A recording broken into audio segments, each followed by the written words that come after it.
معزز و مکرم سامعین، عزیز طلباء اور معززات و مکرمات اسلامی دینی ماں و بہنوں، اللہ تعالیٰ کے ہم پر بے شمار بے حساب احسانات میں سے ایک احسان جس کے بارے میں ہم سوچتے نہیں،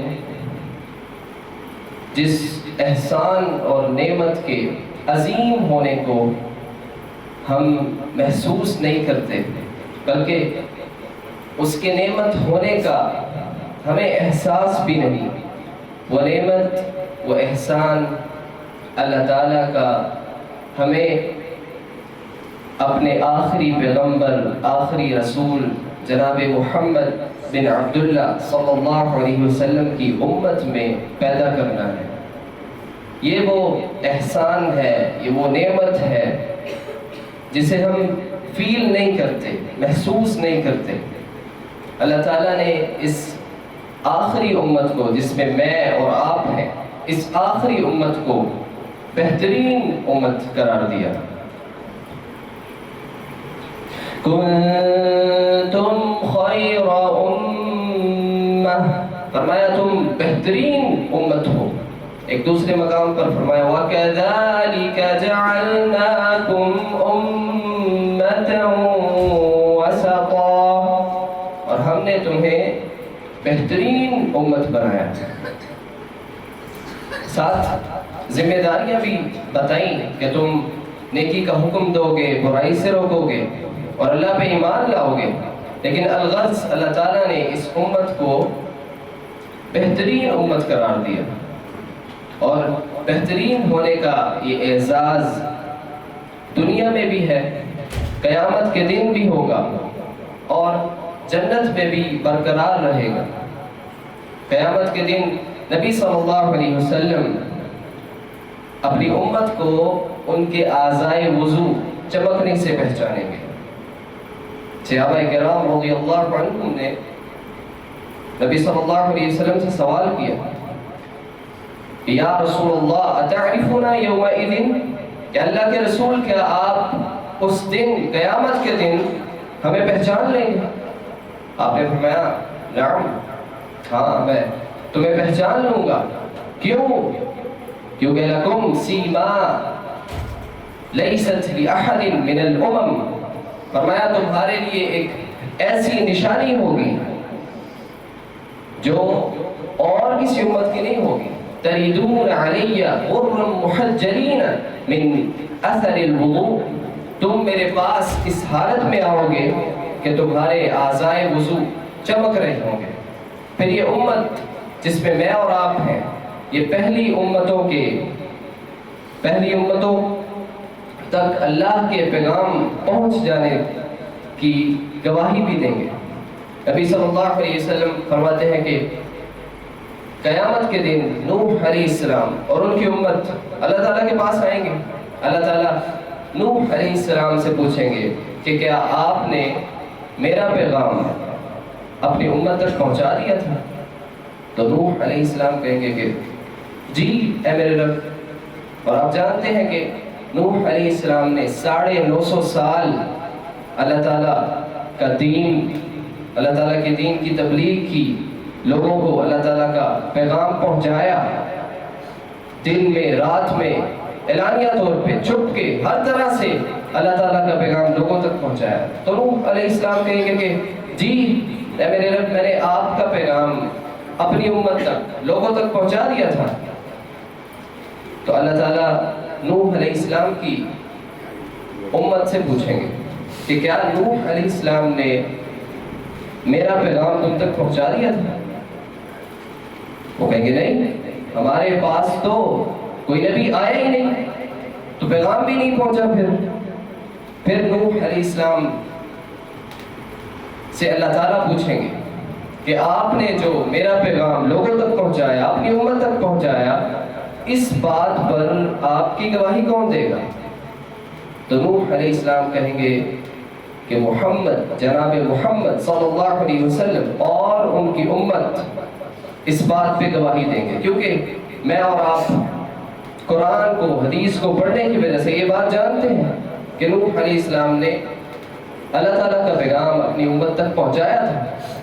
تو نبی صلی اللہ علیہ وسلم فرماتے ہیں کہ پھر ہم یہ امت نوح علیہ السلام کے اللہ تعالیٰ کا پیغام اپنی امت تک پہنچا دینے پر گواہی دیں گے۔ تو یہ اعزاز قیامت کے دن بھی ہوگا اور جنت پہ بھی یہ اعزاز باقی رہے گا۔ نبی صلی اللہ علیہ وسلم نے فرمایا والذی نفسی بیدی، اس ذات کی قسم جس کے ہاتھ میں میری جان ہے، انی ارجو ان تکونوا ربع اہل الجنہ، بے شک انڈیڈ مجھے امید ہے کہ تم اہل جنت کا، جنت والوں کا چوتھا حصہ ہوگے۔ اگر جنت والوں کے 4 حصے کیے جائیں تو ان میں سے 1 حصہ تم ہوگے اور باقی 3 حصے پہلی تو امتوں میں سے ہوں گے۔ تو صحابہ نے کہا اللہ اکبر، یعنی فضیلت کی بات ہے، یہ اعزاز کی بات ہے۔ نبی علیہ السلام نے پھر فرمایا، آپ نے فرمایا ارجو ان تکونوا ثلث اہل الجنہ، کہ مجھے امید ہے کہ تم اہل جنت کا، جنت والوں کا ثلث، تہائی حصہ ہوگے، 1/3 حصہ ہوگے۔ اگر جنت والوں کے 3 حصے کیے جائیں تو ان میں سے 1 حصہ تم ہوگے اور باقی 2 حصے وہ پہلی امتوں میں سے ہوں گے۔ صحابہ نے پھر کہا اللہ اکبر۔ نبی علیہ السلام نے پھر فرمایا، آپ نے فرمایا ارجو ان تکونوا نصف اہل الجنہ، فرمایا مجھے امید ہے کہ تم اہل جنت کا، جنت والوں کا نصف، آدھا حصہ ہوگے، آدھا حصہ تم ہوگے اور باقی آدھا حصہ آدم علیہ السلام سے لے کے عیسیٰ علیہ السلام تک ساری امتوں پر مشتمل ہوگا۔ کتنی فضیلت کی بات ہے یہ اور کتنے اعزاز کی بات ہے۔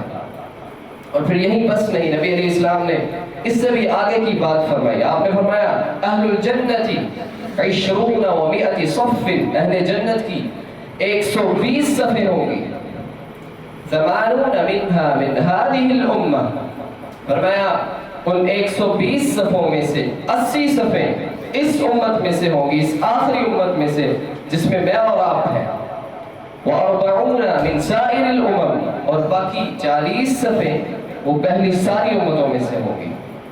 تو یہ اعزاز قیامت کے دن بھی قائم رہے گا، جنت میں بھی قائم رہے گا اور دنیا میں بھی یہ اعزاز قائم ہے۔ دنیا میں اس اعزاز کے ایک پہلو کو سمجھنے کے لیے اور اللہ تعالیٰ کی طرف سے کی گئی آسانی اور سہولت کو سمجھنے کے لیے ایک حدیث پہ غور کرتے ہیں۔ صحیح بخاری میں عبداللہ بن عمر رضی اللہ عنہ سے روایت ہے، فرماتے ہیں کہ نبی صلی اللہ علیہ وسلم نے فرمایا مثلکم ومثل اہل الکتابین، فرمایا تمہاری اور اہل کتاب یہود اور نصارہ کی، تمہاری اور یہود و نصارہ کی مثال ایسے ہی ہے کمثل رجل استأجر اجراء، جیسے کوئی شخص کچھ مزدوروں کو اجرت پر لے کر آئے اور ان سے کہے کہ من یعمل لی من غدوۃ الی نصف النہار، کہ تم میں سے کون ہے جو علی قیراط، 1 قیراط کے عوض، 1 قیراط حدیث میں احد پہاڑ کے برابر وزن کو بھی کہا گیا، یعنی کوئی شخص جو اپنے مسلمان بھائی کا نماز جنازہ ادا کرے تو اسے 1 قیراط، 1 احد پہاڑ کے برابر اجر ملتا ہے۔ لیکن فقہی طور پہ قیراط کہتے ہیں 1 درہم کے 6 حصے کو۔ تو وہ شخص کہتا ہے کہ تم میں سے کون ہے جو صبح سے لے کر دوپہر تک، ظہر کا وقت ہونے تک 1 قیراط کے عوض میرا کام کرے؟ تو کچھ مزدور تیار ہو جاتے ہیں اور کام شروع کر دیتے ہیں، کام مکمل ہوتا ہے، انہیں ان کے ساتھ طے جو مزدوری ہوتی ہے 1 قیراط انہیں دے دی جاتی ہے۔ وہ شخص پھر سے کہتا ہے کہ من یعمل لی من نصف النہار الی صلاۃ العصر، کہ اب تم میں سے کون ہے جو ظہر سے لے کر، ظہر کے وقت ہونے سے لے کر دوپہر سے لے کر عصر کی نماز تک میرا کام کرے اور اجرت اس کو قرات ملے. یعنی یہ وقت پہلے وقت سے کم ہے.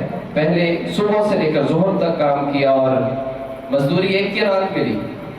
دوسرے گروہ کو وہ کہتا ہے کہ ظہر سے لے کر دوپہر سے لے کر عصر کی نماز تک وقت کام کرنا ہے اور مزدوری ہوگی 1 قرات. پھر سے کچھ لوگ تیار ہو جاتے ہیں اور وہ کام شروع کر دیتے ہیں.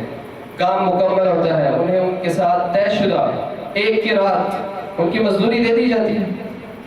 پھر وہ شخص دوبارہ پوچھتا ہے کہ من یعمل لی من صلاة العصر الی ان تغیب الشمس, کہ اب تم میں سے کون ہے جو عصر کی نماز سے لے کر سورج کے غروب ہو, یہ سب سے کم وقت ہے, فجر سے لے کر صبح سے لے کر ظہر تک یہ سب سے لمبا وقت, پھر اس سے کم ظہر سے عصر تک کا, اور پھر عصر سے مغرب سورج کے غروب ہونے تک کا وقت سب سے کم ہے.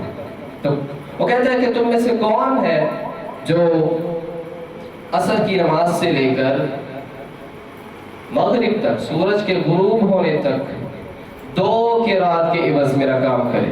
اب مزدوری ڈبل ہے اور وقت پہلے دونوں گروہوں سے کم ہے.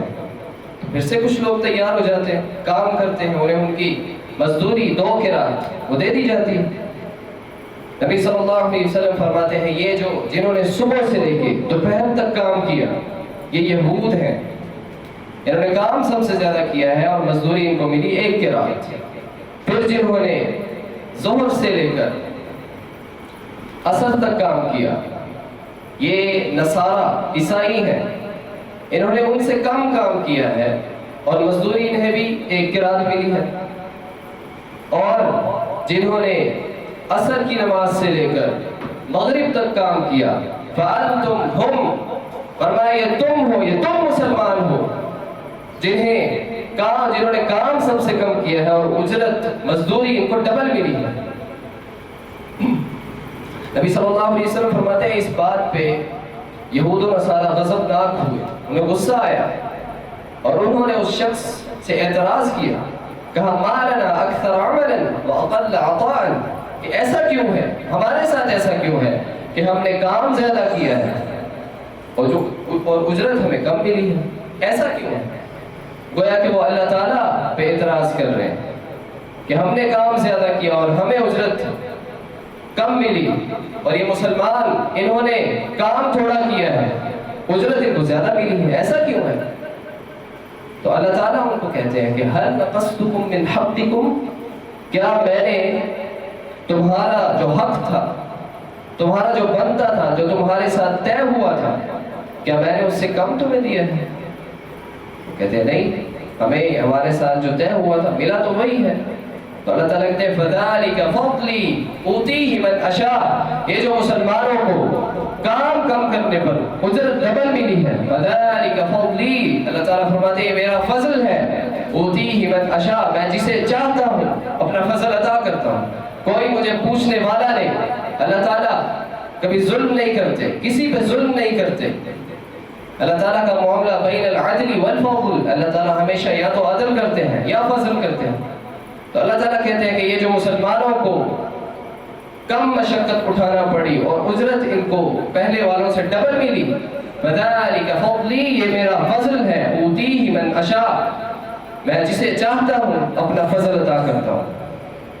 اس حدیث کو اس کی کچھ تشریح اور وضاحت میں جانے کی ضرورت ہے اور اپنا محاسبہ کرنے کی ضرورت ہے کہ اللہ تعالیٰ نے تو ہم پہ اجرت مزدوری, اللہ تعالیٰ نے ہم پہ مشقت کم سے کم رکھی اور اجرت مزدوری ہمیں پہلے والوں سے ڈبل دی, لیکن ہم نے کیا کیا؟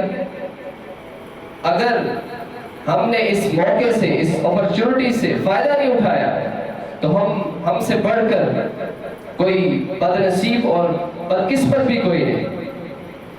اللہ تعالیٰ کی طرف سے اجر, ثواب اور اجرت میں انکریمنٹ, اضافہ اور ملٹیپلیکیشن کے حوالے سے ایک عظیم الشان حدیث نبی صلی اللہ علیہ وسلم فرماتے ہیں فَمَنْ هَمَّ بِحَسَنَةٍ فَلَمْ يَعْمَلْهَا, کہ اگر کوئی شخص نیکی کا ارادہ کرے فلم یعملھا اور نیکی کر نہ سکے،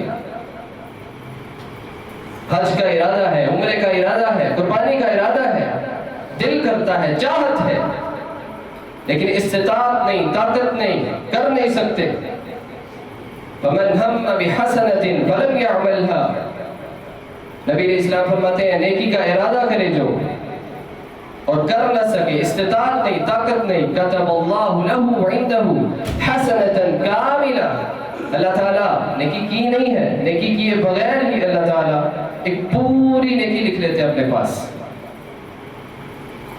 یہ ہے مشقت کم، اجرت زیادہ۔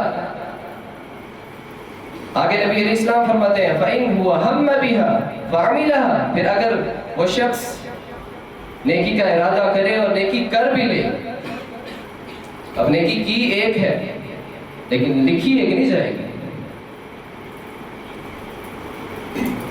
فَمَن جَاءَ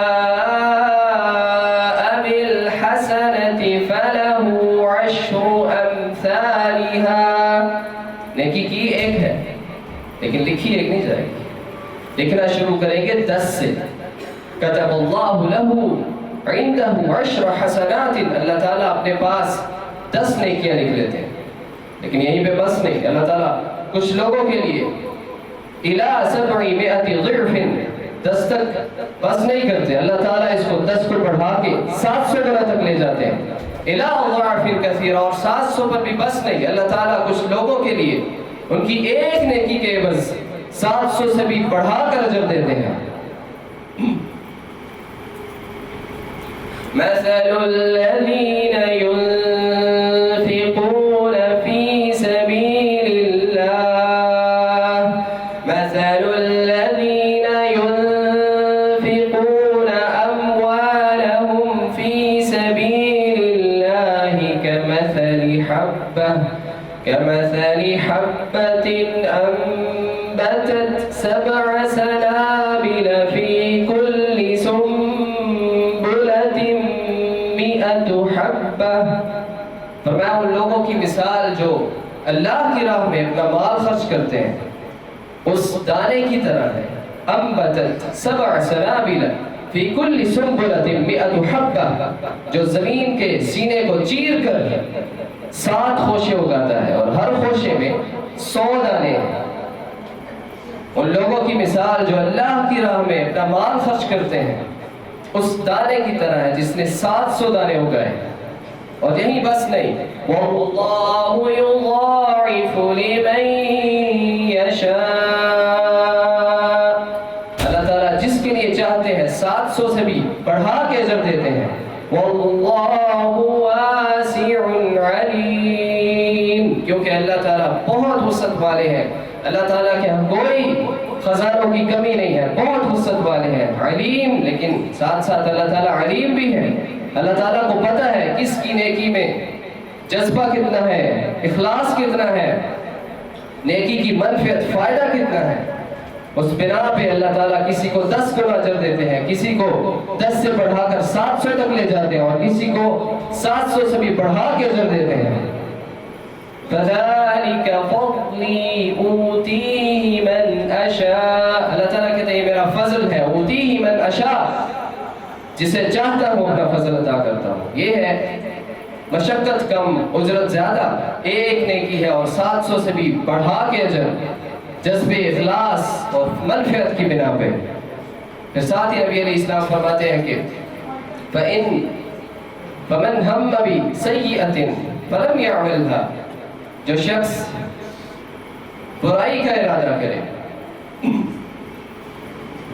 لیکن برائی کرے نا، برائی کا ارادہ کرے، اللہ تعالیٰ کچھ بھی نہیں لکھتے، صرف ارادے پہ ذہن میں خیال آیا، وسوسہ آیا، شک کی صورت میں، خواہش کی صورت میں، ناجائز خواہش کی صورت میں خیال آیا، وسوسہ آیا، ارادہ بن گیا، فرمایا فَمَنْ هَمَّ بِسَيِّئَةٍ فَلَمْ يَعْمَلْهَا، جو شخص برائی کا ارادہ کرے، فَلَمْ يَعْمَلْهَا، اور برائی کرے نا، برائی کا ارادہ کرے، پھر کچھ دیر بعد کسی کی نصیحت سن کے خود کتاب اللہ کو پڑھ کے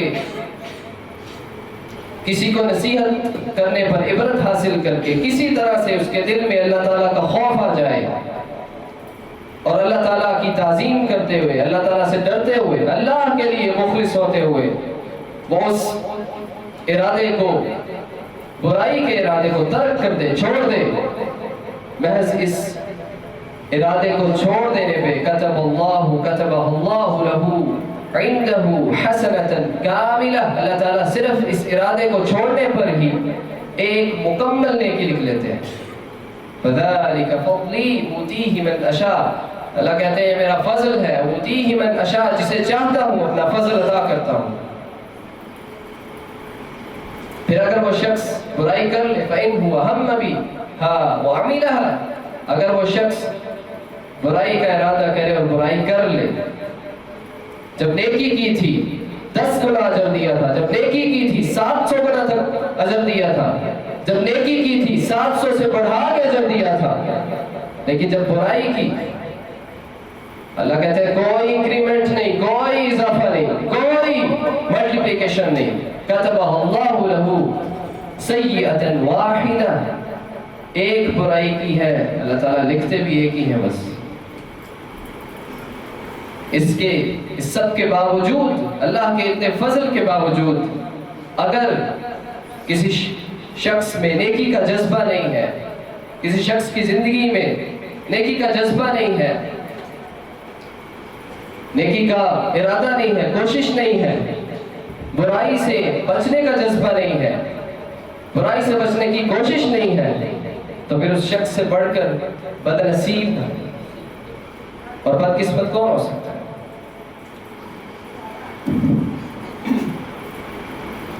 پھر اگر ہم دیکھیں پابندیوں اور مشقتوں کے بارے میں، تو ہم سے پہلے کی جو امتیں تھیں ان پر کئی ایسی پابندیاں تھیں اور کئی ایسی مشقتیں تھیں جو ہم میں نہیں ہیں، ہم پہ اللہ تعالیٰ نے نہیں رکھی ہوئی۔ مثلا اگر بات کی جائے توبہ کی، تو گناہ کوئی بھی ہو، بڑے سے بڑا ہو، شرک کیوں نہ ہو، اللہ تعالیٰ معاف کر دیتے ہیں۔ قل یا عبادی الذین اسرفوا علی انفسهم، قل یا عبادی الذین اسرفوا علی انفسهم لا تقنطوا من رحمت اللہ۔ اللہ تعالیٰ کہتے ہیں اے نبی کہہ دیجئے میری طرف سے، یا عبادی، اے میرے بندو۔ کتنا پیارا انداز ہے، اللہ تعالیٰ نے یہ نہیں کہا اے مجرموں، اے فاسقوں، اے گنہگاروں، ایسا نہیں کہا اے میرے بندو، الذین اسرفوا علی انفسہم، میرے وہ بندو جنہوں نے اپنی جان پہ ظلم کیا، لا تقنطوا من رحمت اللہ، اللہ تعالیٰ کی رحمت سے مایوس نہیں ہونا کبھی بھی، اللہ تعالیٰ کی رحمت سے مایوس نہیں ہونا کبھی بھی، توبہ سے توبہ نہیں کرنی، اللہ کی رحمت سے مایوس نہیں ہونا۔ ان اللہ یغفر الذنوب جمیعا، گناہ تمہارے کتنے بھی ہیں اللہ تعالیٰ سارے گناہوں کو معاف کر دیتے ہیں۔ انہ هو الغفور الرحیم، کیونکہ اللہ تعالیٰ الغفور ہے، بہت زیادہ بخشنے والے ہیں، الرحیم بہت زیادہ رحم کرنے والے ہیں۔ تو گناہ کوئی بھی ہو، کتنا بھی بڑا کیوں نہ ہو، شرک کیوں نہ ہو، اللہ تعالیٰ توبہ سے معاف کر دیتے ہیں۔ لیکن آپ اس کو ذرا کمپیئر کریں دوسری پہلی امتوں سے۔ بنی اسرائیل میں جب شرک ہوا، بچڑے کی عبادت کی بنی اسرائیل کے چند لوگوں نے، تو ان سے جو توبہ کا مطالبہ کیا گیا اور ہم سے جو توبہ کا مطالبہ ہے، ان کو ذرا اکٹھا رکھ کے آپ موازنہ کریں ان کا، اور اللہ کے فضل کو پہچانیں۔ ان سے جب شرک ہوا بنی اسرائیل سے، تو اللہ تعالیٰ نے کیا فرمایا؟ فتوبوا إلى بارئكم فاقتلوا أنفسكم، فرمایا اپنے پیدا کرنے والے کی طرف توبہ کرو. فاقتلوا أنفسكم، اور توبہ کا طریقہ کیا ہے؟ طریقہ یہ ہے کہ اپنے آپ کو قتل کرو، اپنے آپ کو قتل کرو، پھر تمہاری توبہ قبول ہوگی. ان پہ اندھیرا چھا گیا اور وہ ایک دوسرے کو قتل کرنے لگے اور اس طرح سے ان کی توبہ قبول ہوئی. لیکن ایسی کوئی مشقت اللہ تعالیٰ نے ہم پہ نہیں رکھی. ہم سے صرف وہی مطلوب ہے کہ کوئی شخص کسی بھی گناہ میں مبتلا ہے، شرک ہے، کچھ بھی ہے، محض 3 شرائط ہے بس. پہلی شرط کیا ہے توبہ کی؟ الندم علی الماضی، کہ جو ماضی میں گناہ ہو چکا آپ سے اس پہ آپ نادم ہو جائیں، شرمندہ ہو جائیں. پہلی شرط یہ. دوسری شرط کیا ہے؟ گناہ کو چھوڑ دیں، گناہ پہ اصرار نہ کریں، شرمندہ ہو جائیں. دوسرے نمبر پہ گناہ کو چھوڑ دیں. تیسرے نمبر پہ آئندہ نہ کرنے کا عزم کر لیں. بس اتنی ہی توبہ ہے. آسان، مشقت کم سے کم، اجرت اجر زیادہ سے زیادہ، فضل زیادہ. پھر اگر بات کی جائے عبادات کی، نماز کی، نبی علیہ السلام کو نماز کا تحفہ ملا معراج کے موقع پہ. 50 نمازیں فرض ہوئی. اگر نمازیں 50 ہی رہتی تو کتنی مشقت کی بات تھی. لیکن اللہ تعالیٰ نے مشقت کو کم سے کم کیا، اور ساتھ المختصر یہ کہ نمازیں 5 رہ گئی، اور ساتھ اللہ تعالیٰ نے ایک پیغام بھی دیا کہ اے پیغمبر، اے رسول، آپ کی امت پڑھے گی 5 اور اجر 50 کا ملے گا. یہ ہے مشقت کم، اجرت زیادہ. اس کے باوجود بھی اگر ایک مومن مسلمان مرد یا عورت کی زندگی میں نماز نہیں ہے تو پھر وہ مومن کس طرح ہے اور مسلمان کس طرح ہے؟ اور وہ کس چیز کا انتظار کر رہا ہے؟ موت کا انتظار کر رہا ہے پھر اگر اس کی زندگی میں نماز ہی نہیں ہے. پھر اللہ تعالیٰ نے ایک اور رخصت ہمیں دی. نبی علیہ السلام فرماتے ہیں جعلت لی الارض طیبۃ، آپ نے فرمایا میرے لیے اور میرے بعد میری امت کے لیے پوری زمین کو پاکیزہ بنایا گیا، وطہورا، اور طہارت کا ذریعہ بنایا گیا، ومسجدا، اور میرے لیے، میرے بعد میری امت کے لیے پوری زمین کو سجدے کی جگہ، نماز کی جگہ بنایا گیا. پوری زمین پہ مجھے اور میرے بعد میری امت کو سجدے اور نماز کی اجازت دی گئی پوری زمین پہ. فَأَيُّمَا رَجُلٍ أَدْرَكَتْهُ الصَّلَاةُ، کوئی بھی شخص ہو، مسافر ہے، سفر پہ ہے، یا مسجد تک اس کی ایکسس نہیں، مسجد آ نہیں سکتا، کوئی وجہ ہے، ویلڈ ریزن ہے، کوئی شرعی عذر ہے، مسجد نہیں آ سکتا، صلی حیث کان، نبی علیہ السلام فرماتے ہیں جہاں اس کا دل کرتا ہے، جہاں چاہے پوری زمین پر جہاں چاہے نماز پڑھ لے. کوئی اس طرح کی مشقت جیسے پہلے لوگوں میں تھی کہ ان کے لیے پہلی امتوں میں ان کی عبادت ان کے عبادت خانوں میں، لیکن ہمارے لیے پوری زمین پر وہ شخص جو سفر میں ہے، سفر پہ ہے، مسجد ایکسس میں نہیں ہے، مسجد آ نہیں سکتا، پوری زمین پہ جہاں چاہے وہ نماز ادا کر لے. تو اللہ تعالیٰ نے مشقت کو کم سے کم کیا. ہاں کچھ جگہوں سے منع کر دیا، مثلا قبرستان میں نماز پڑھنے سے منع کر دیا. ہاں اگر کوئی شخص نماز جنازہ پڑھنا چاہے تو قبر پہ کھڑے ہو کے نماز جنازہ پڑھ سکتا ہے، کیونکہ نبی علیہ السلام سے ثابت ہے. لیکن ایسی نماز جس میں رکوع ہے، سجدہ ہے، رکوع و سجدے والی نماز پڑھنے سے قبرستان میں منع کر دیا گیا. اور بھی کچھ جگہ ہیں جہاں نماز پڑھنے سے منع کیا، لیکن یہ چند چیزیں ہیں. اس کے علاوہ پوری زمین پر جہاں انسان چاہے نماز پڑھ سکتا ہے، اس کے لیے اس چیز کی اجازت ہے.